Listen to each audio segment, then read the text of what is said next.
Hello everyone. Now we are on the episode 22 or 22nd episode of my .NET 8 weekly journey. As we have uh, done in the 2 or 3 previous videos, we are switching gears to .NET 9. Now we are going to continue to discuss Aspire. So, okay, this is me. I'm Heriawan Kusumawardono, still delivering these weekly videos. I'm based in Indonesia with my wife here in the photo, and my Girapadi is Saryawan. I'm part of the .NET Foundation OSS project onboarding committee, which is now just project committee. So if you want to have some support, like for example the governance of the project and also maybe CI/CD support, feel free to ping me for your .NET open source project. I mean, your project is based on .NET, like you are using C Sharp, VB, or anything else. But I suggest it's better for you to have a .NET Core starting from the .NET 8 for more support because .NET Framework, as we all know, is not developed anymore. So this is the plan update so far, and we are still in the point 4 here, discussing .NET 9. Next one, I just add here, is discussing breaking changes in .NET 9. This is important. I should bring this at first, but since the freshness of the .NET count is still there, and we are all excited to what's new in .NET 9. We are eager to try as soon as possible. I decided to put this on the last after discussing .NET 9. And I should discuss .NET new features. This is not the whole .NET 9. I will try to update this. As promised, I'm going to merge the previous episode slides into one slide. I'm still working on it. Now we are going to continue Aspire. So continuation means that I'm going to discuss what is still unanswered from last video. For example, if we are trying to ensure that all of those Redis Insight and also Redis Commander support uh, to be marked or to have support for container lifetime to be persisted. And now I can do that. And honestly, it is not a quite a good thing that I expect, just like the other way to add Redis and so on. But we'll see. And also, I'm going to try to enable Aspire on existing app that is that apps that does not have the Aspire support at all. Enable can means to add support or enable the Aspire support or adding Aspire support.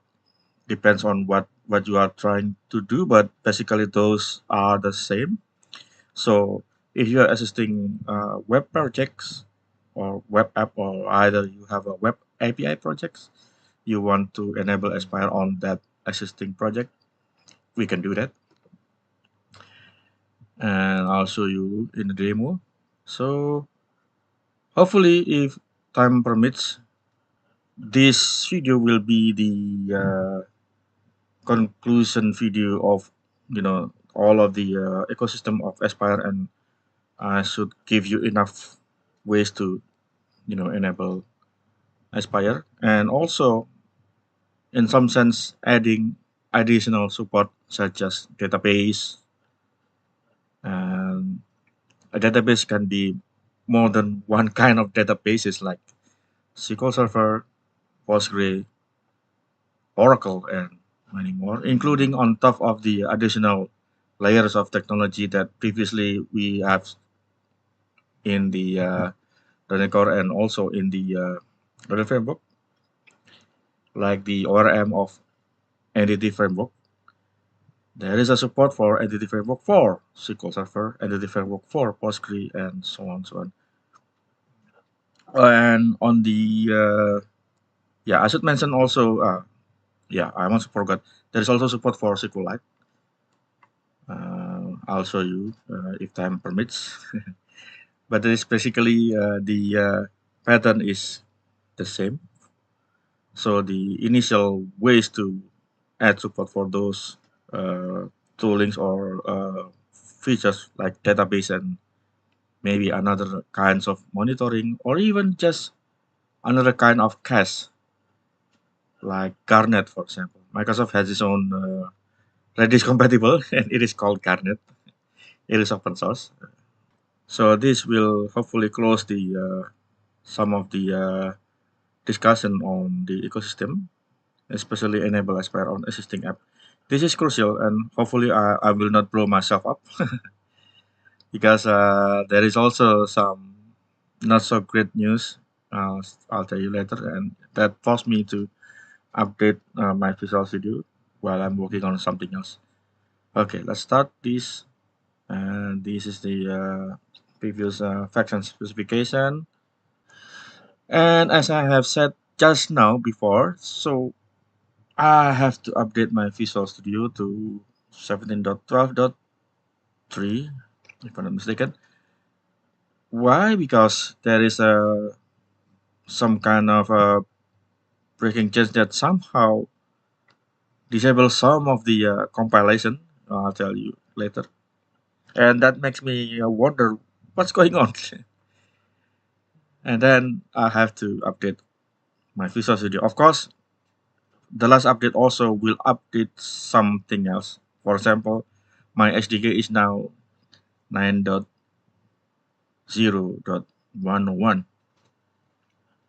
Maybe to all of you and most of you, I think it doesn't matter, but to me, as I still working on some older projects, including the consequence of older project, it may use the .NET framework, or maybe it's not using .NET framework, but some of the older version of the NuGet packages that are there, but not yet having support for the later technologies such as .NET 8 and later, it may have some problems on its own. Like, yeah, it may have support not yet updated to face some other problems, like such as security vulnerability problems and so on.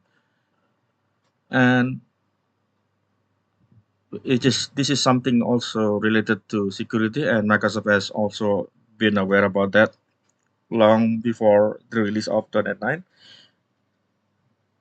That is also related to why I put the .NET breaking changes.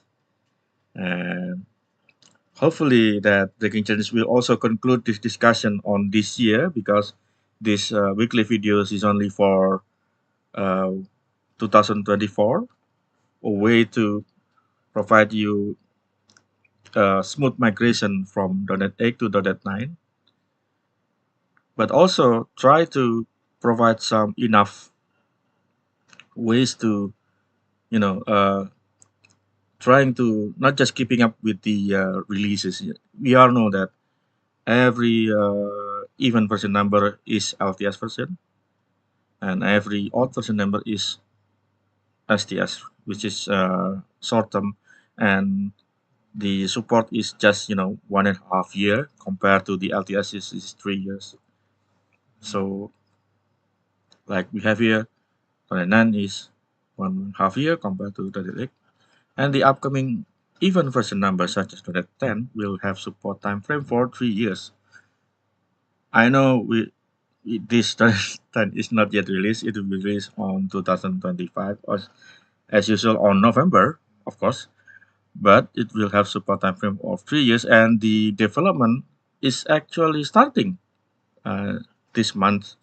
Yeah, but it will maybe just only starting for 2 weeks, because those guys in Microsoft will have a holiday on December. and they will return on as early as possible uh, after 5th or 6th of January 2025. But what I'm trying to say, the main concern is that some of the breaking changes forcing me to rethink and also update my Visual Studio again, and it takes some time because updating this guy to the latest one requires me to stop all of my activities and update Visual Studio without any interruption. So not just for me, it's also for you. I suggest to update your Visual Studio to at least 17.12.3. I should put it in here. So, but don't worry, I will also put some link on the description of this video. Okay, let's start this discussion. We all know that this is the original definition of .NET Aspire.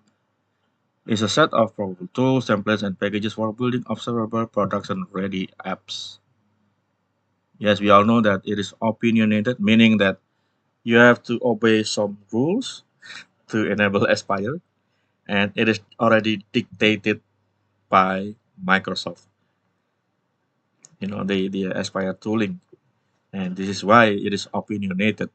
So no matter what kind of app scenarios or enterprise app scenarios that you have, you still have to obey this kind of set of rules. So then you may ask what kind of settings that available for us to have our own ways, for example.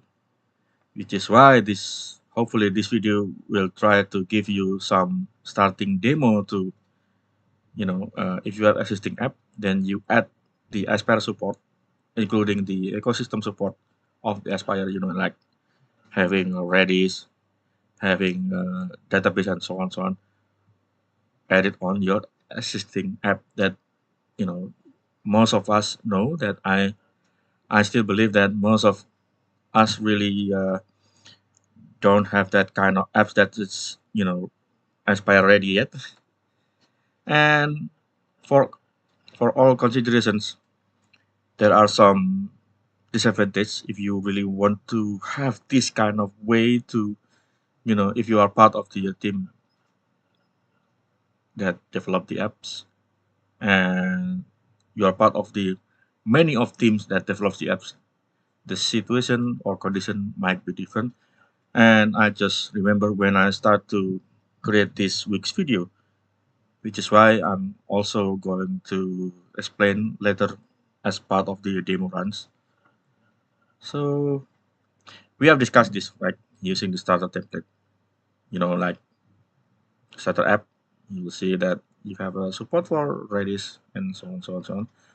And I have demo to you that I have enabled the Redis inside the Redis commander support. Or you can just create the host, the service discovery, or the service defaults manually, and then let Aspire orchestrate those project and configure by later you are adding more and more NuGet as needed that is related to Aspire on your projects. So we have discussed this one. Just to recap, usually you have these 4 components on the starter app, but for all kinds of app, you need these 2 beside your app. I mean, you can have only 3 like app host and service device and your app, and also you can have more than one kinds of app that you want to integrate manually. At least these 2 has to be there, the app host and the service default. The app host will be the starting project that will run the other project. So I state this one, and please keep up with me. The app host will be the starter project, as we have seen in the previous demo of previous video. And you need also service defaults to ensure that this service default project is kind of a side project that will be used of all of the application that are going to have Aspire support or enable Aspire. So then all of the magic happening, like the firings, ensuring all of the references of that project is correctly wired up, no matter how you put on your path or your local path of your development machine, then you're good to go. Like I have a demo to you before, we see that the magic is done by the source generator support, and you will have the path correctly configured. And that kind of way of recompiling things also work on other machines, even on a different path. I updated that these are the known components of what you have, not just Azure SQL, SQL Server, but also PostgreSQL, and you also have a nice way to manage that PostgreSQL. Usually, in the Postgre community, they are using pgadmin, and now you can enable it. We have here started web app. So, as I promised from last week video, I'm going to give you some kind of demo that I can now I am able to ensure that the container lifetime of the additional Redis component is enabled. So let's go to this one by using this kind of logic. So this guy with Redis inside previously is just this one, and this is wrong. So I should delete this.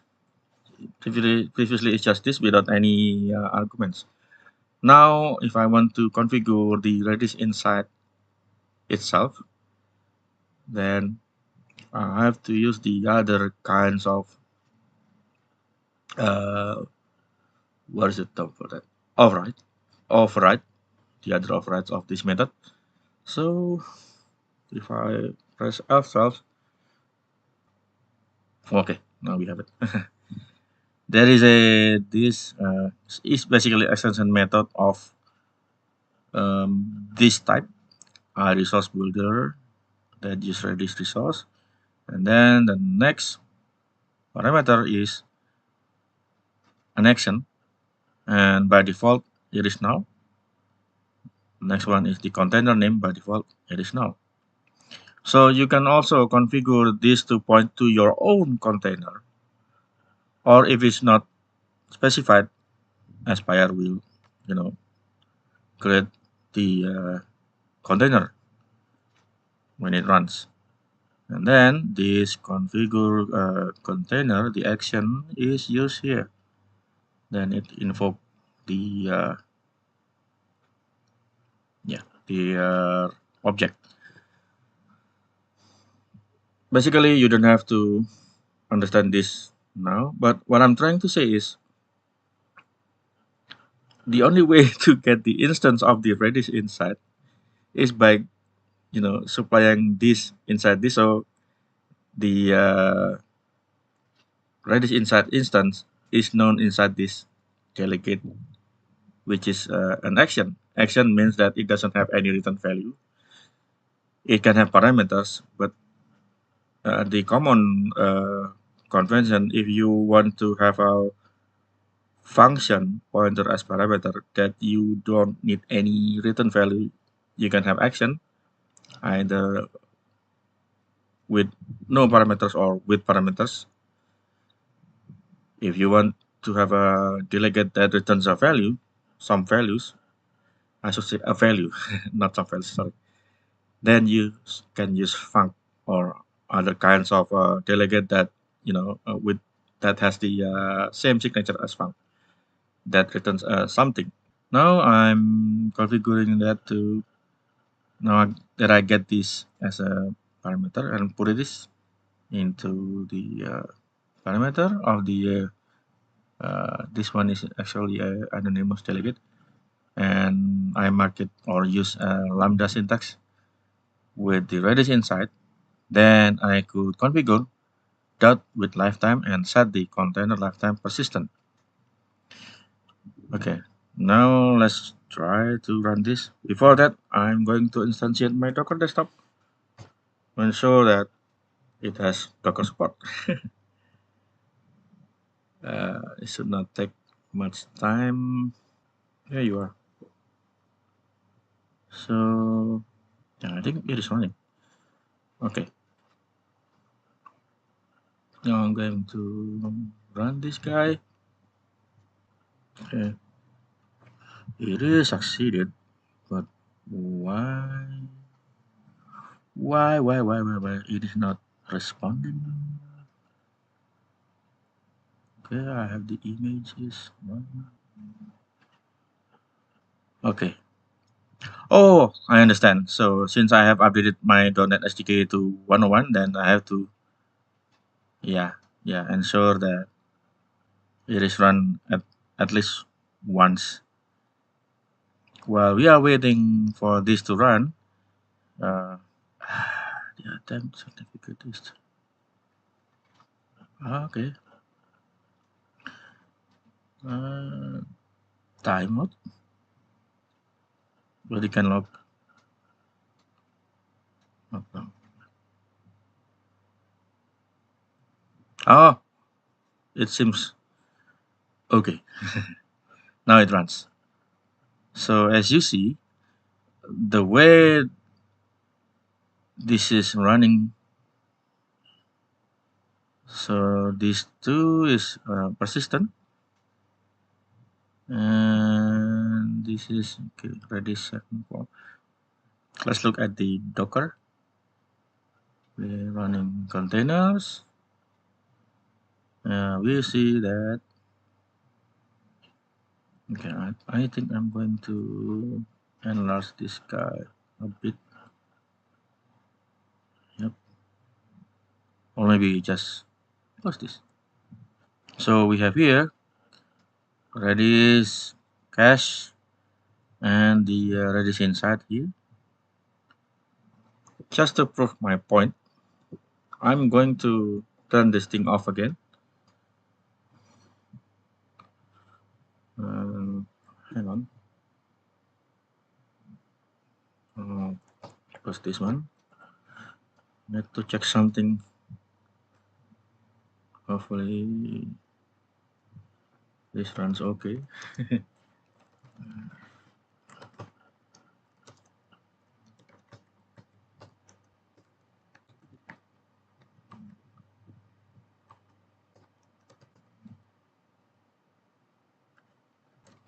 And I'm going to set this to 1.0.11.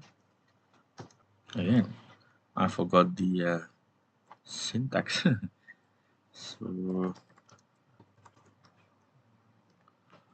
this version 1.0.11, and also the raw code.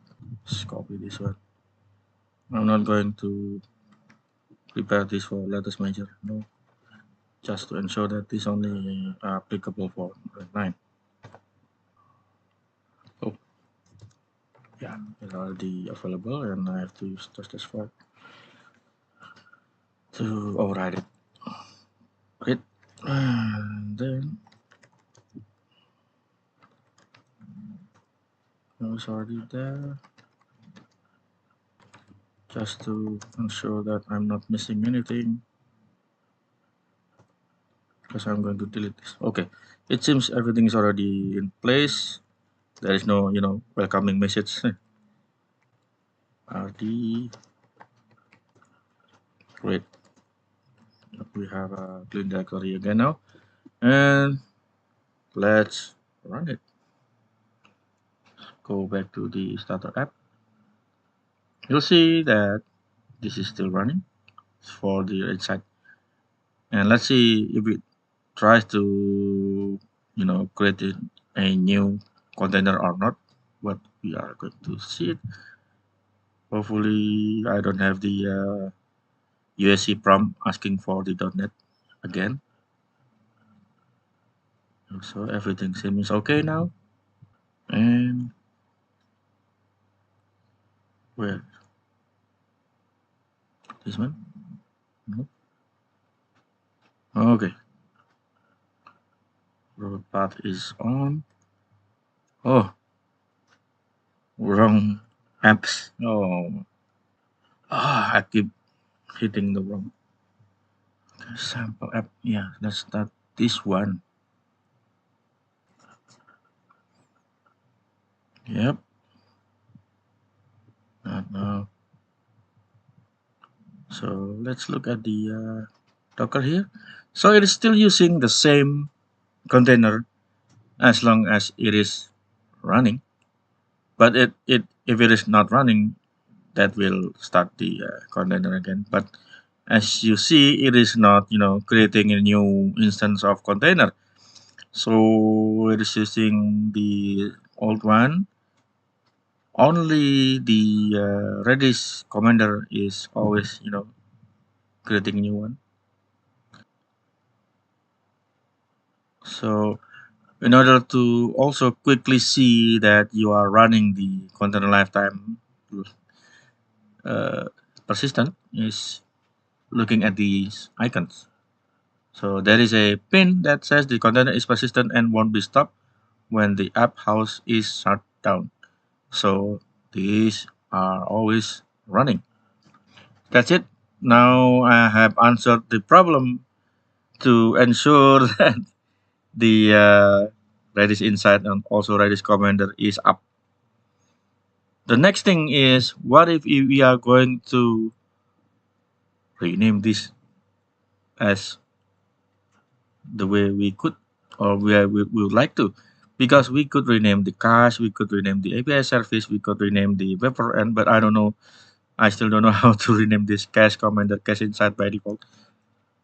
Uh, but yeah, we could try. So I'm going to close this.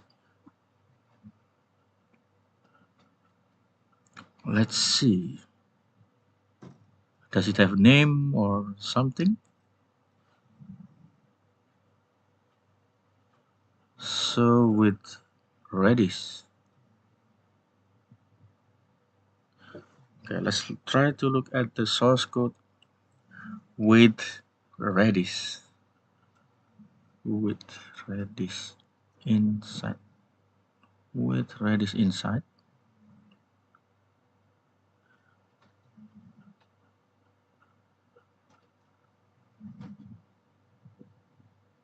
How it how it tries to give a default name for that one. It's HTTP Redis inside.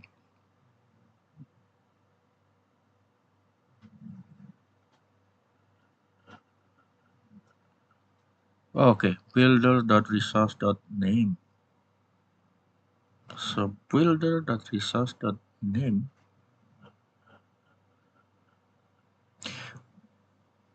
Let's try to give this a name, a nice name that is easy to understand. Hopefully, what is it? This one? No, apples, apples. Okay, can we give it name? Hopefully, dot name. Could not name. Well, let's try to look at the properties.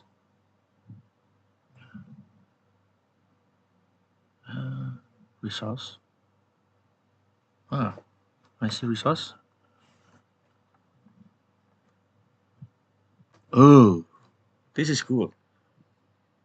Okay.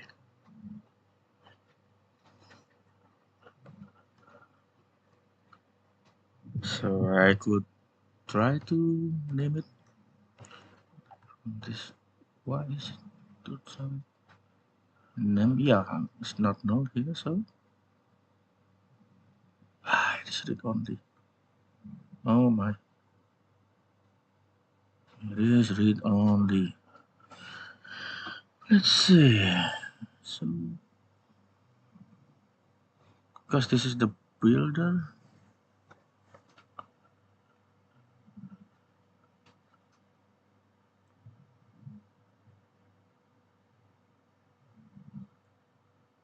resource name dash inside.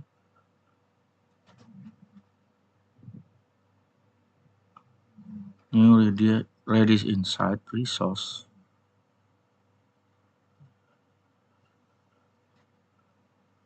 Redis inside resource with the name of the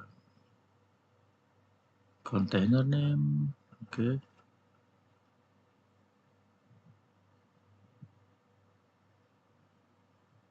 Is not used anywhere else.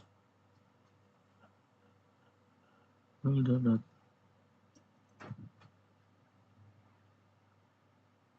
Oh, it is adding inside after the resource name of that Redis.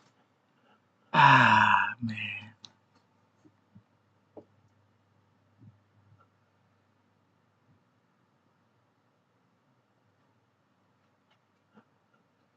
That means this guy.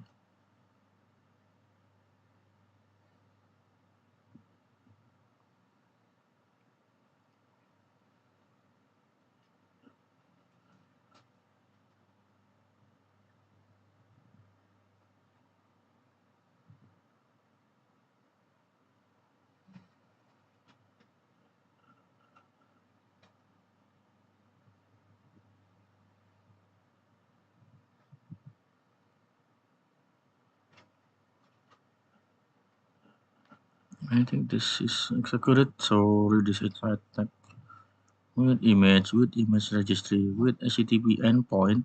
So it is using HTTP. Then exclude from manifest. When all was to be allocated. This is now nicely coded, nicely done. Eventing. Okay, this eventing is not relevant for us anymore. So how? Okay, let's try to dive into this constructor here. Sorry. Container resource. It is calling the constructor of container resource and give it a name to that one. Primary endpoint name container resource. Okay.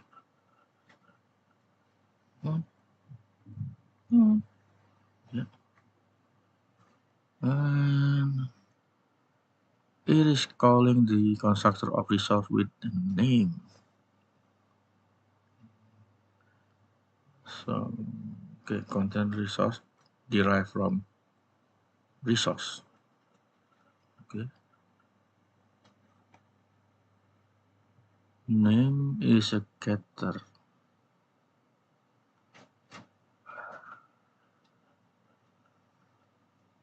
So you cannot change it. Okay, I could not change it.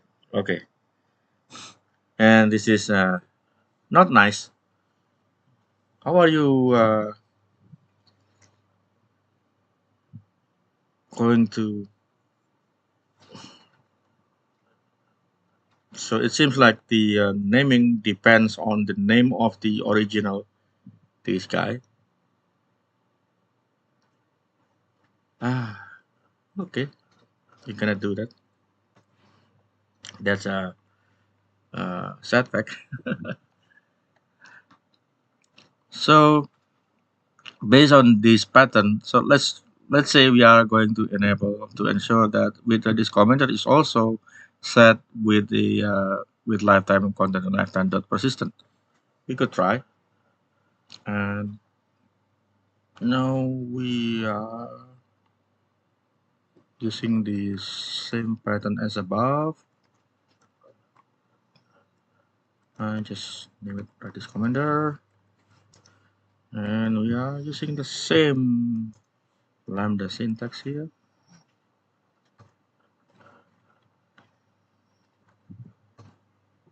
Practice commander dot with lifetime container persistent. Now let's try to run this.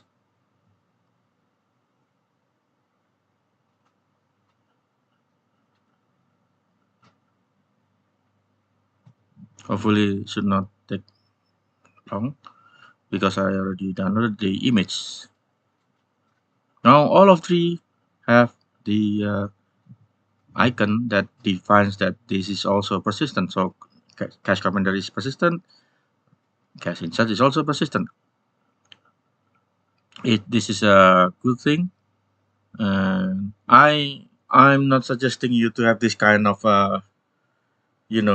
patterns or practice, but I think ensuring that the Redis is always up and it's always persistent during the development, I think it's a good thing because it will reduce the time to creating the or preparing the container to run first, because it's always run during your development time.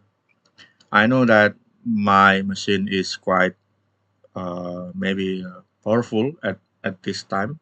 I'm having a 64 gigabyte of RAM, but I can assure you that you can also have this kind of configuration if you have some kind of lower machine.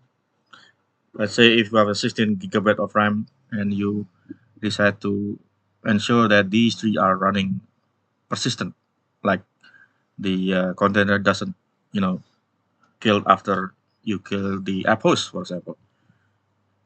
So that's it. Now you see you can enable to run this in a container persistent way. Let's say if you have another component that you want to support, if you want to have, let's say, a SQL Server, which is I'm going to demo it right now. I know that all of these starter app sample are not using SQL Server at all, but let's say you are going to use it, and hopefully I still have some time to also enable entity framework on top of that SQL Server. So I'm going to close this, and let's look back at the documentation here. Documentation of the Aspire. Let's go to .NET Aspire.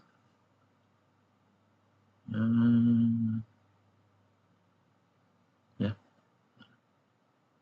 this is nice. Since I'm opening from the group, the new tab is also still organized under the same group of .NET SDK. But let's keep it this way for now. Okay, let's go to the overview. There's also some tutorials, which is nice, but I think I'm going to directly go to the integration and look for this SQL Server and go to here first. Because, of course, EF core that use SQL Server needs to ensure that SQL Server is available first. And hopefully I'm not, waiting for too long, because this will force me to download the image of SQL Server that is running on Linux, then create a container based on that. So let's look at ways to do that. The first thing that you need to do is add the necessary hosting, the Aspire hosting support in the app host. So we are going to add this into the app host project. So let's try to. Okay, I think I'm going to. Let's make it open for now. Going to the app host and configure the NuGet. I'm going to just copy and paste the package name.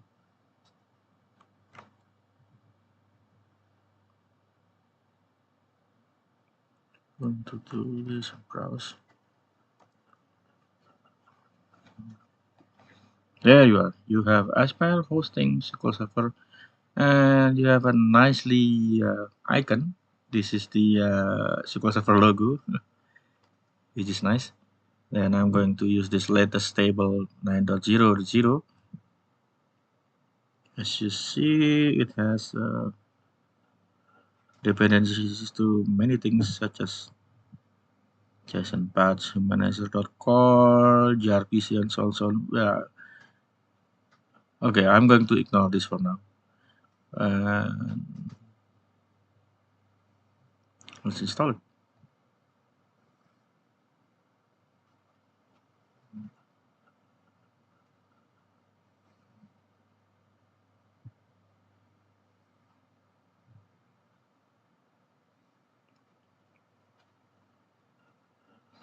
We see that it requires aspire.hosting uh, greater or equal 9.0.0.0.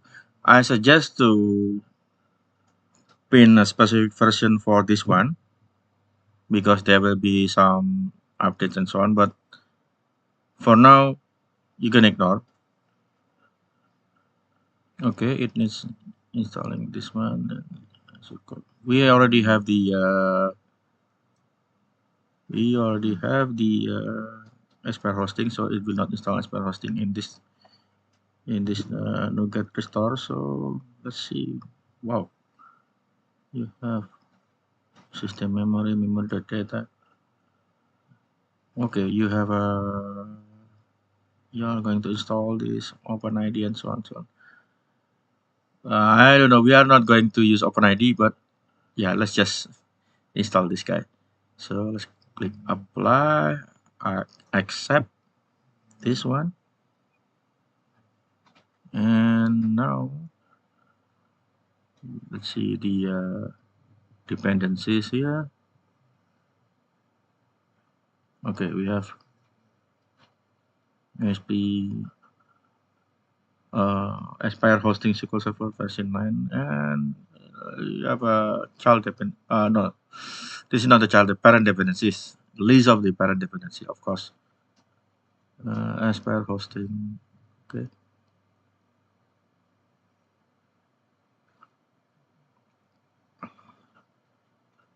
Okay. Now that we have here,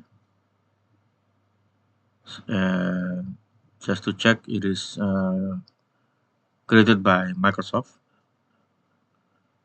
Nice thing about this one, you will also have support for PostgreSQL, and it's also created by Microsoft, as I mentioned before in the slide here.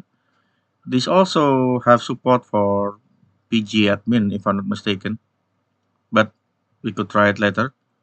Just to show you that if I install this guy and just to enable it, it will, yeah, it will try to support Aspire for SQL Server, and also don't forget to ensure that we are also running in here.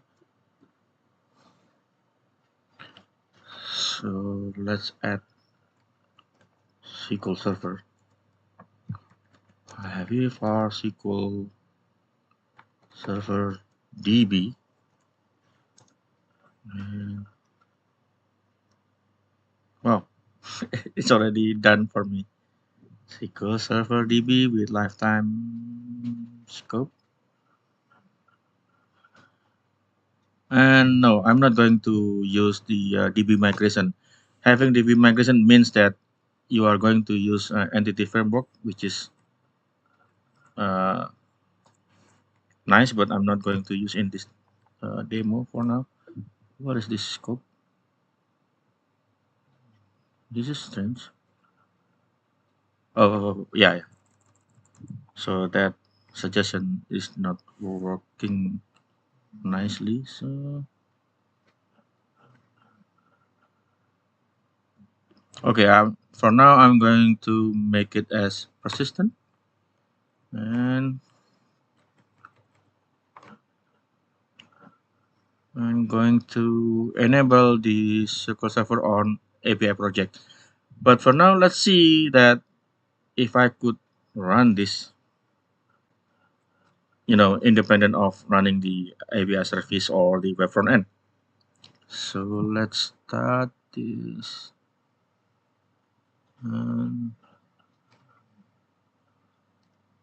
Let's look at my Docker. So you'll see that I don't have any image related to SQL Server. as you see here, and that image will be downloaded first, and then container will be generated or will be created. So let's try to run this one.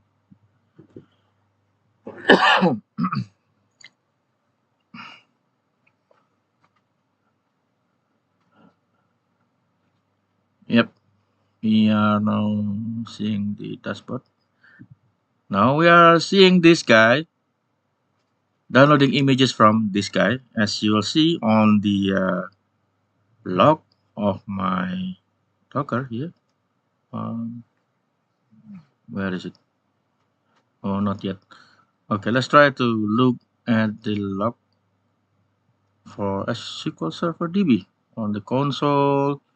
SQL Server DB, no? Okay, starting. Yeah, you see that it is pulling images from the mcr.microsoft.com/mssql server or just mssql slash server with the tag of 2022 dash latest locally. Yeah, pulling to my local. Hopefully this should not take some time, or I maybe have to cut it after it finish, then I just continue to display the video again.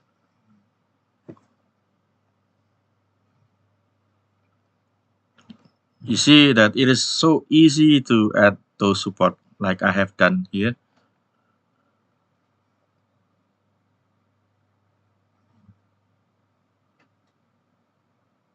And since I don't have the image yet, it tries to download the image.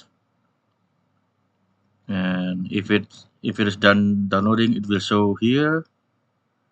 The image will be shown here. Sorry. Okay, download complete for this one. 3D. For the other layer is not yet completed.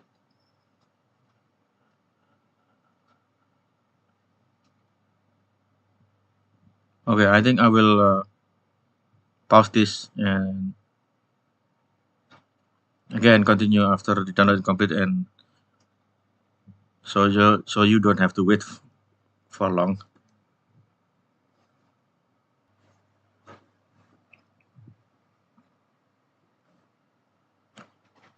Okay, we are now finished downloading the image. Now we see that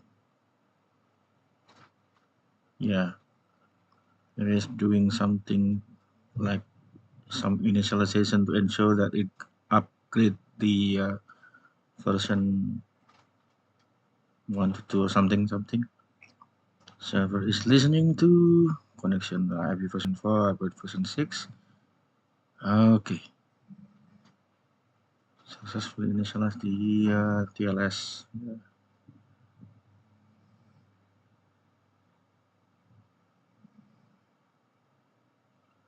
You see, it is running on Ubuntu.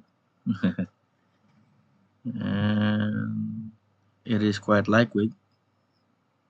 Not exactly very lightweight, but this is a lightweight version. Instead, the one that runs on Windows. But yeah, you don't have to wait for very, very long.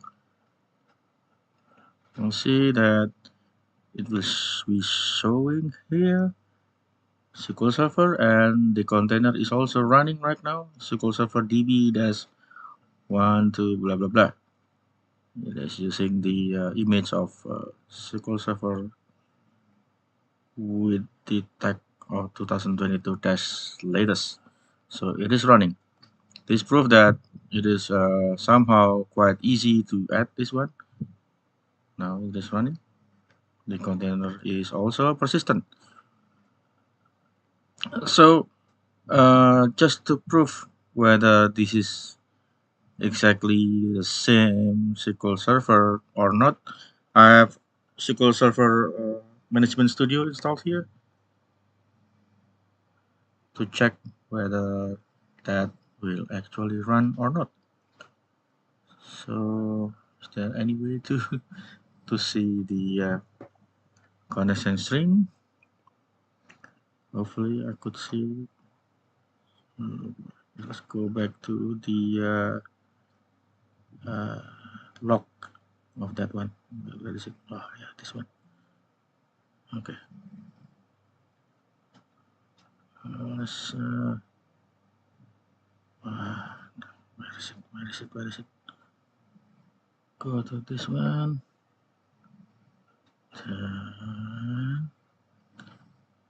Is there a way to see the settings or something? Like, okay, starting at normal priority, blah blah blah. Initialize TLS. Of course, the starting database is master, and this guy doesn't have any kinds of starting DB yet. And then, is there a way to connect to this SQL server?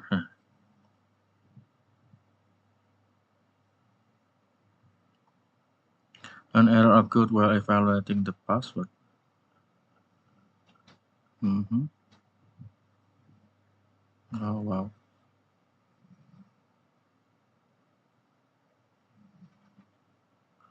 Trace ID started login as a.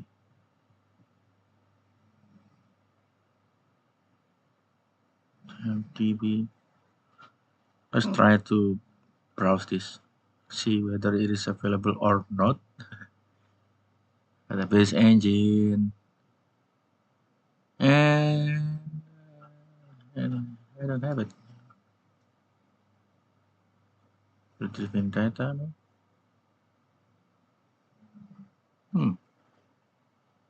Yeah, this one is the local instance, so I don't have it. First tab is of course database engine. Well, I'm getting the impression that it is not running. Hopefully it should run, but somehow it is not running. Resources, traces, no? Or matrix? Matrix, I don't have matrix for that. Resources, structured block, only for the apps. Yeah.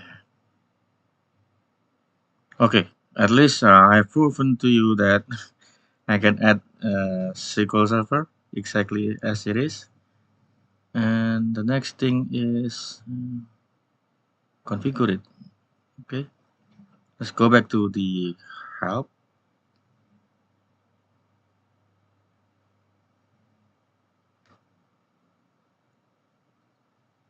Add database.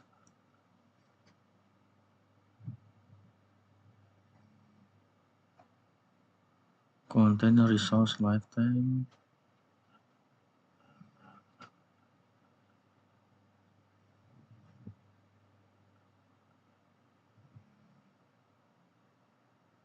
When the app host run, the password is stored in the app host secret store.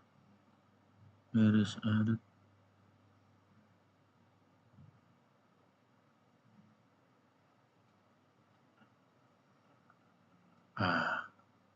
Okay.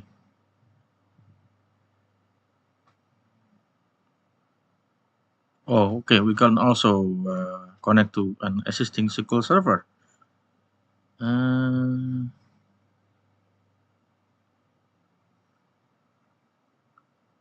Data bind, data amount.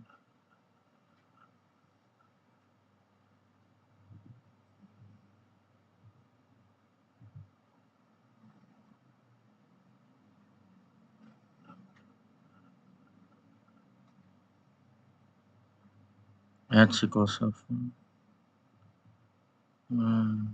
Password. Okay, this is the one to connect.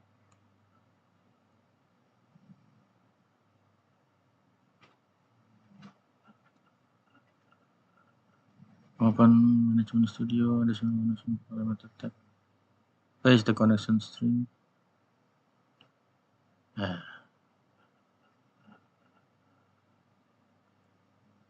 Resource detail. Let's see. Resources. And see the resource detail. Okay. Oh, okay, there you are. Nice. So we can connect to this guy.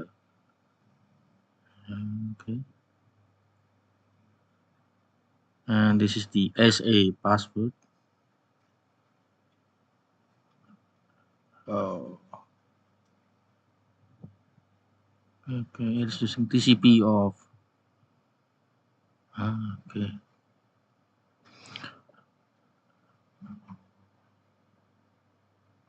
Endpoints is here.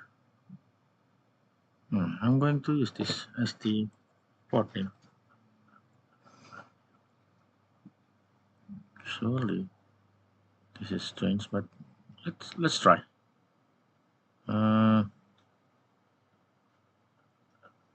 No authentication.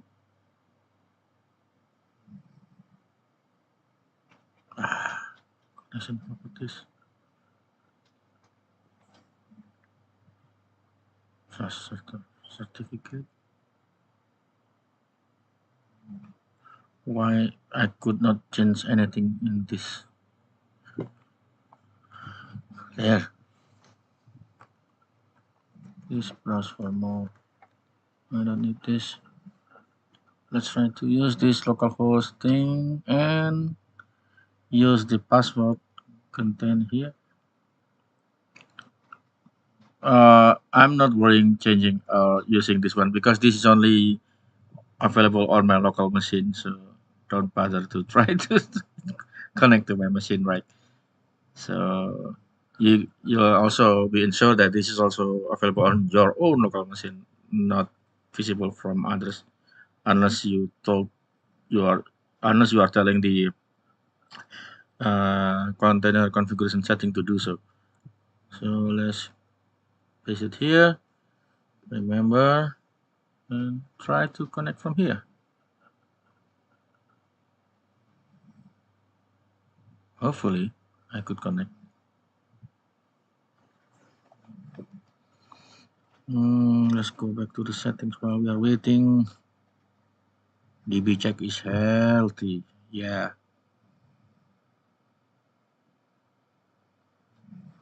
Oh, oh. I should use the 1433. Yeah, I could not connect to that one.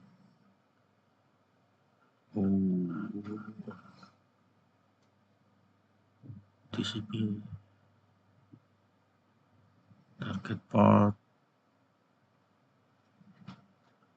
Let's look at the Docker. And I could not connect that. Okay. So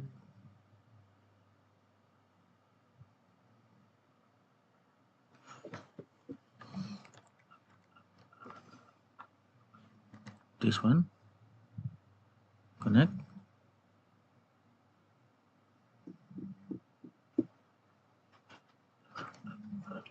I may have something wrong, or I may have to have to close my service. Maybe something tells me that I did something wrong. Okay, display name, start time. How to connect this? Additional connection. They are failing.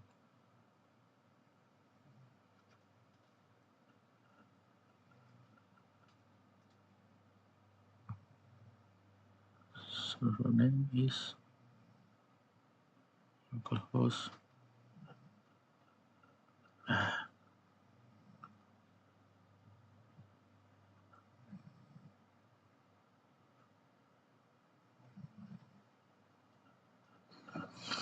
Let's see. Mhm.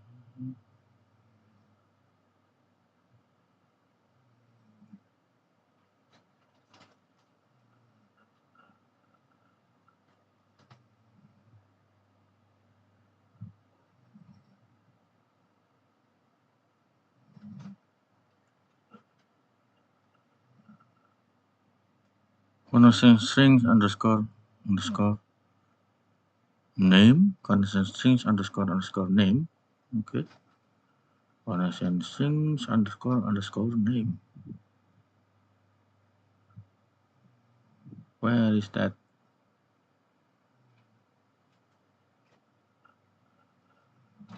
It is not showing. Not available. Available is connection strings underscore name. Database resources.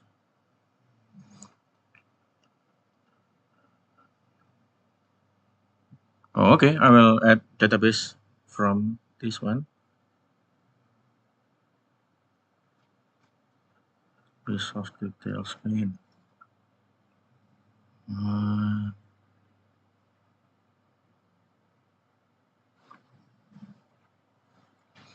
the look is different from mine.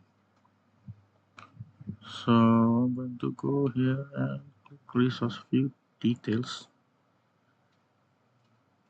Okay.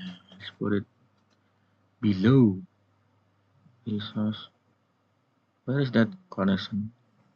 Underscore thing, string, whatever. Hmm.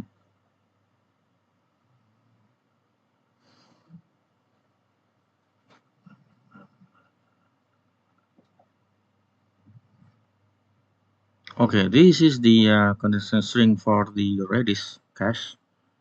And as you see, localhost, this is fine. .NET launch profile. Yeah, I think I have something wrong on my machine. Yeah, there looks like I have to put another video to correctly answer this problem. But now I'm going to close this and let's see. I have some time to demo to you adding Aspire on existing app. So I'm going to go to another instance of Visual Studio. Let's say I have two apps. One is the API, one is the normal web app. So this one is actually MVC and it is using Razor page if I'm not mistaken. There you are.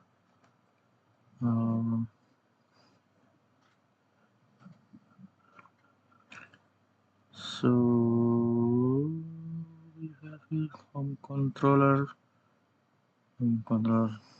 Yeah, this is using MVC. Expanded core MVC. Let's try to add this one first. Right click and choose add. And then we are going to add .NET Aspire Orchestrator support here.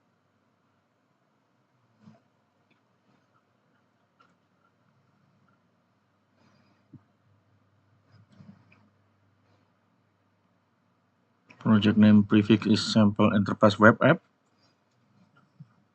And it will use that as the prefix for the app host and also service default. I'm going to click OK. And you'll see that the source generator is in action. And then, just to prove my point here, the app host will add that project, the web API. So if we want to href, you see the path is added here. Now we are going to add the other one, the web app, into the Aspire. So let's add that one. And we are going to use this one now. Since the app host is already done, the orchestrator is already added, we are going to add the Aspire orchestrator support. Already exists. It will update it to add the enterprise web app to the orchestration. Great. Now this web app will add reference to service default and the app host will have a reference to the enterprise web app. We are going to check this on the dependencies. Yep, we have here web app.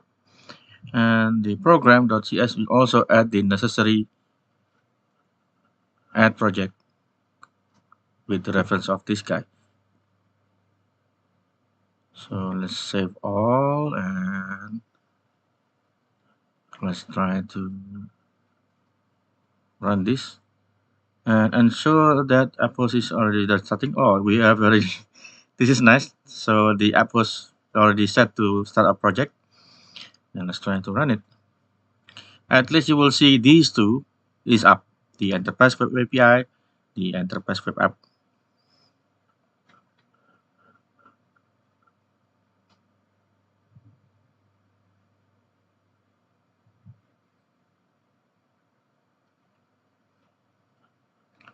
This is so easy to run, and you'll see that we have two of this is running.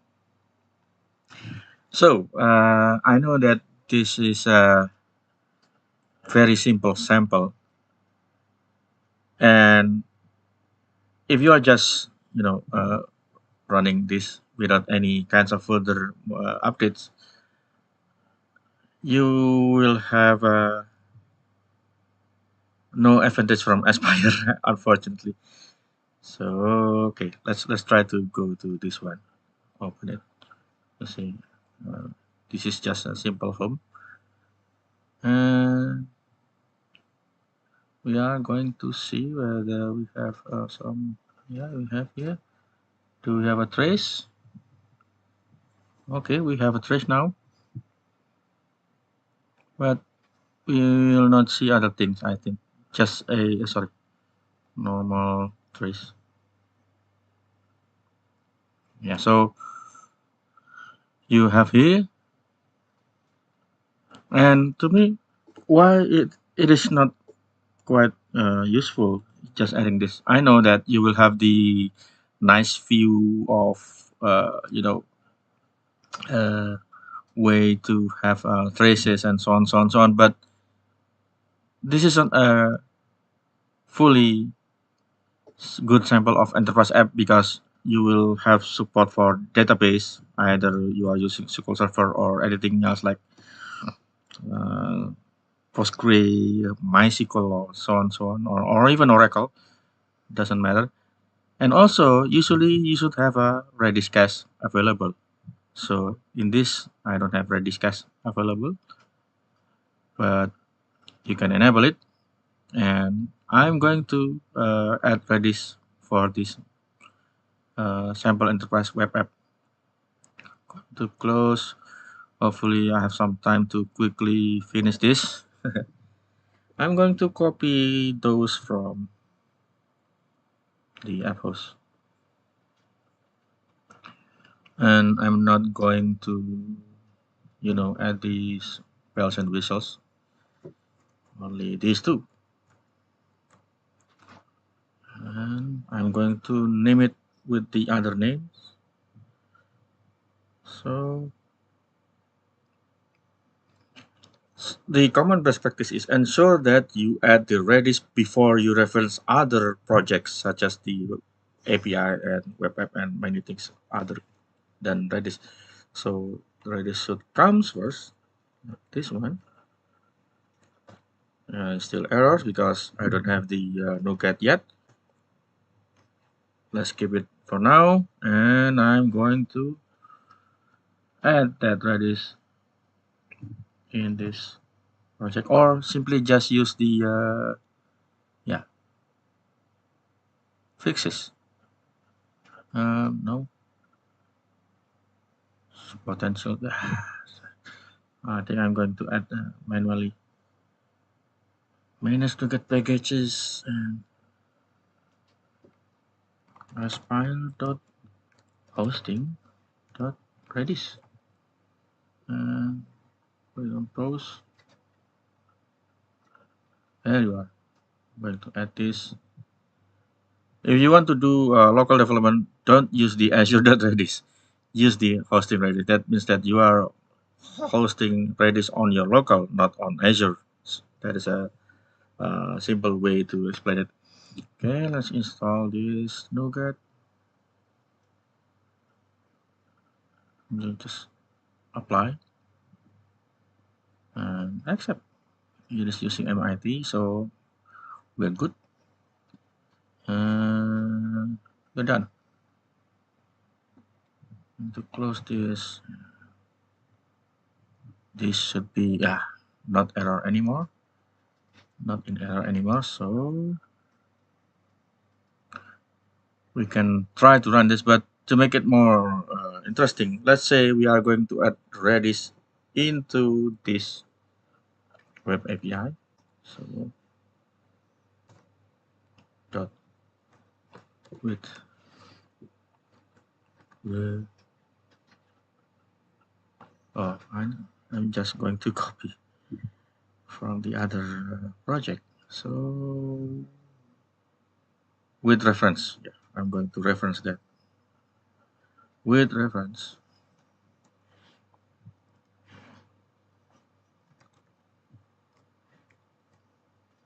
Cache. Hmm. With reference cache, and also I'm going to wait for it. Yeah, wait for cache. With reference cache. I think that is a good best practice to always do that. Wait for cache. Wait for cache. And just to make it more interesting, I'm going to name it Redis 74 cache. So we are going to wait for cache. The next thing should be add the Redis client support inside this web API, as we have seen on the previous videos, but I'm going to demo this for now, as my time is not, I don't have that much time for this now, so let's try it.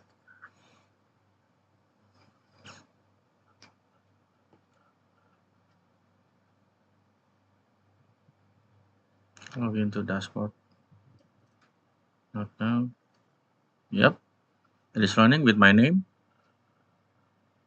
You'll see that if we look at the log, you see that it has the familiar log like ready to accept connection TCP. So very good. And you'll see that in the container it runs. So which one is running? Redis cache, yeah, this one. Redis cache, and then any random values after that. Now this concludes my point that I already demoed to you the sample starter app and adding more support on inside that sample starter app, including adding Redis and configuring the container to be persistent. And again, I have to admit, I have to give credit to Philip Egbert. That guy has the video that provide more inspiration for the previous videos. Thank you. And then I have demo to you to adding Aspire on existing web app. This is not a complete video for adding a complete. You have to really add database and so on, so on, so on. Because all of these enterprise web API and web app doesn't have any database support at all. I'm just .NET New MVC and then .NET New Web API with controllers just to show you that the the support is just to display API without any kinds of database related code or database related support samples. So if you really want me to demo with that kind of complex support, let me know, please, and I will prepare a separate video outside of this video, of course.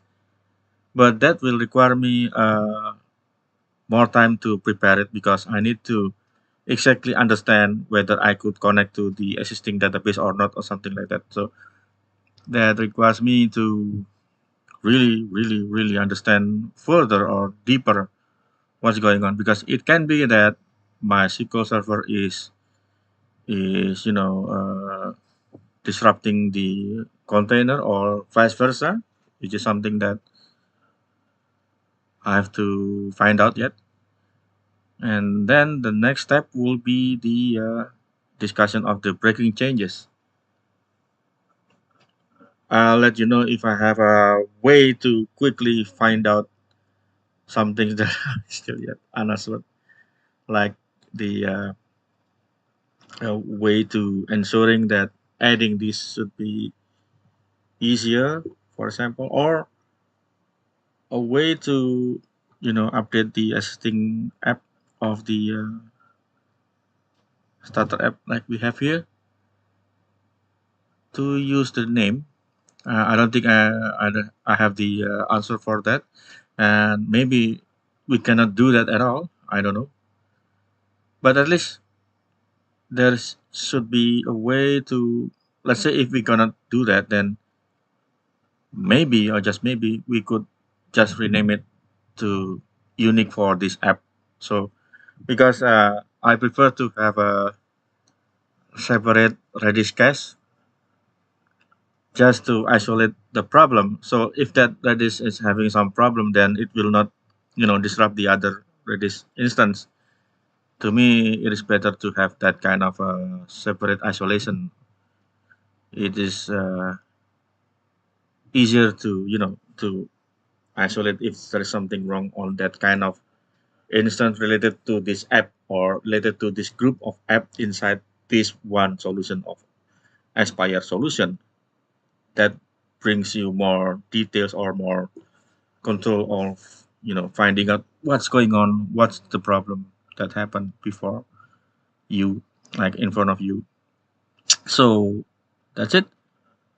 And also I would like to inform you that for next week video there will be a slight some delay because I'm going to have a relay on .NET Conf 2024, and it is a local community event in Indonesia, and I'll show you in here.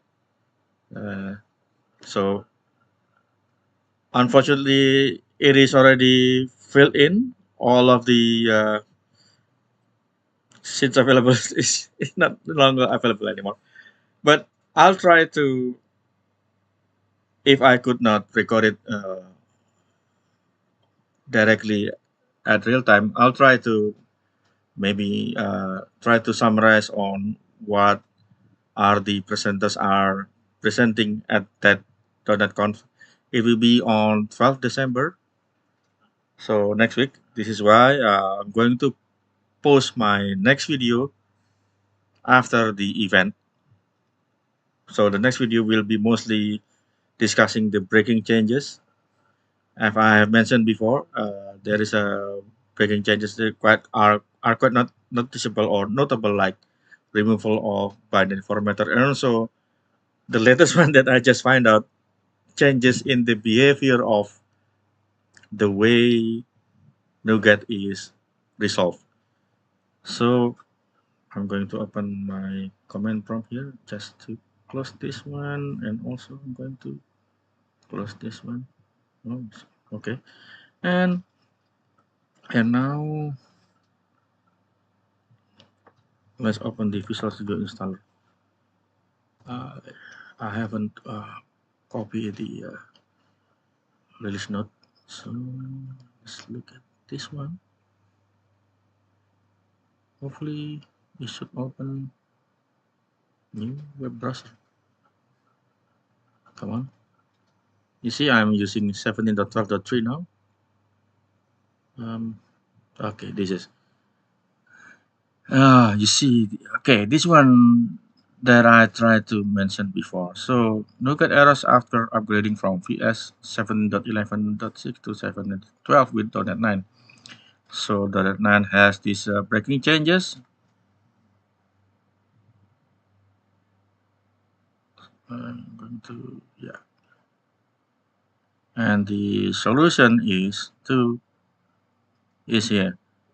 It is fixed on this 17.12.3, but unfortunately, the default value of NuGet audit mode is set to direct, and it is also effective in the newer SDK of .NET 9.0, and the related version of this update is 9.0.111.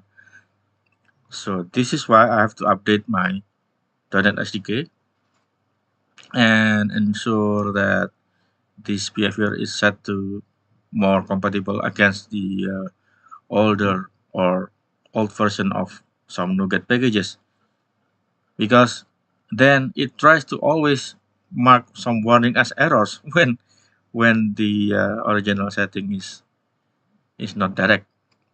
So if there anything to related to this one, we will saving 7.0 to fall back to previous NuGet audit behavior. You can follow the instruction.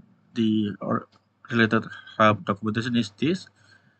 So it is under breaking changes, and this is the one that's related to that feedback. .NET Restore audit transitive packages. So starting in .NET 9, NuGet audit mode defaults to all if it hasn't been explicitly set. Now it is default to direct. So here, if you want to only be one of direct package reference with known vulnerabilities, so that means that all of the known vulnerabilities is only set to warning instead of error, set the NuGet audit mode to direct. And that gives me some headache because I have used some of the older packages that needs to be updated, but somehow some of the NuGet packages has not been updated yet, and it is not working when I try to compile. For the problem description, I'll give you the link to this developer community feedback or the bug report here. It is quite easy to reproduce actually. I don't have any kinds of sample solution or sample project to give to you how to reproduce this, but you can also try on your own. Let's say you are using some NuGet package with some kind of vulnerability detected, then if you try to compile it on 17.12, it will be broken as it will be error. So yeah, because honestly, I'm not just creating this video, but also learning and maintaining some older project that I have, and it breaks. So yeah, that's a sad fact, and it forced me to use other kinds of Visual Studio I have on my virtual machine. But knowing that I could just direct should be better or fine, but unfortunately, I wasn't paying enough attention to read all of these breaking changes. So I'm glad that Microsoft decided to set the NuGet audit mode to direct. But then, unfortunately, this documentation needs to be updated as soon as possible because this is against the fix that are already described in this feedback or the bug report. So in response to developer feedback to ensure build continuity with updating .NET SDK 9, we have prepared the default value of NuGet audit mode to direct in Visual Studio 17.12.3. I think this is a this, very high severity bug. This is not a bug actually, but it is a bug in the sense that it breaks the existing compatibility. And yeah. This is a good decision, but unfortunately, that means that they should have a larger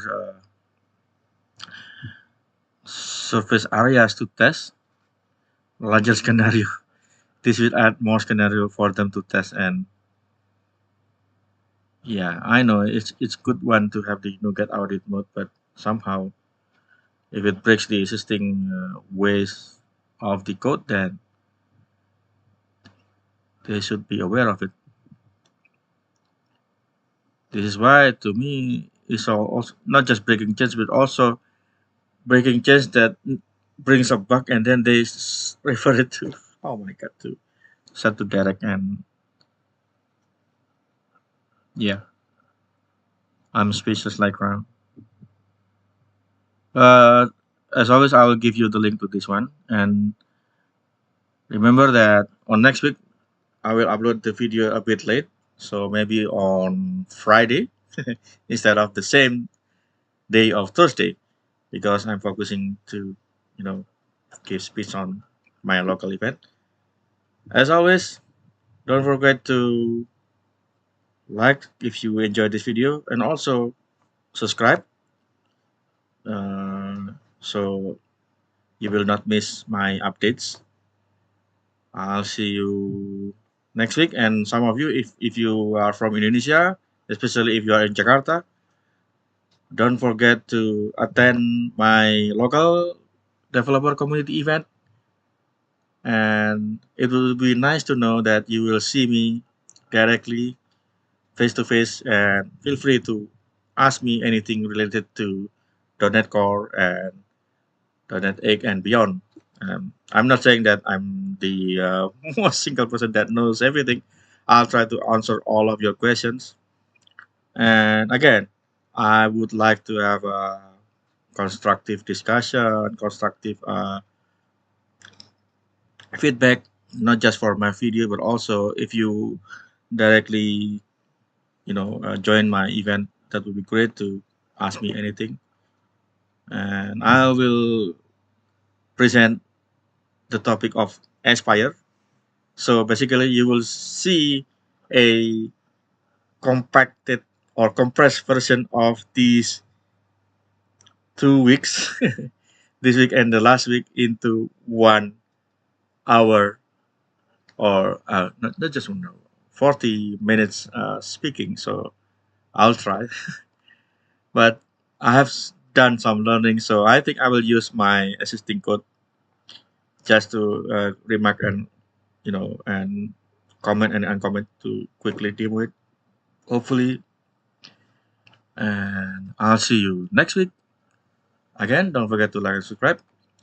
Let me know. And also, please stay tuned, because next year I'm going to launch a book related to MS Build.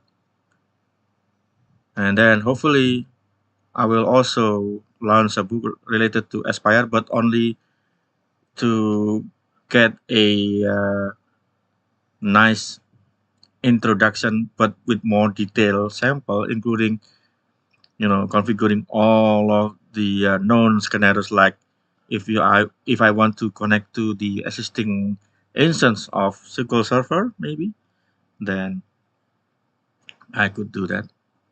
So I'm going to stop this for now. Yeah, and then I'm going to delete it. Oh, but hang on, let's see if I could still connect to my own local. Okay, there you are. Connect. Okay, I could still connect. That's great. Maybe I'll try to use my existing one. And if before next week I find a way to connect to my existing instance and play around with that, and if I can do it successfully and connect to the Aspire and display the traces and so on there, then I will add that kind of demo on the next week video regarding the discussion. The main discussion will be, of course, the breaking changes, but this I will try to demo it if I can do that before next week. Yeah, don't forget to like, subscribe, and bye bye.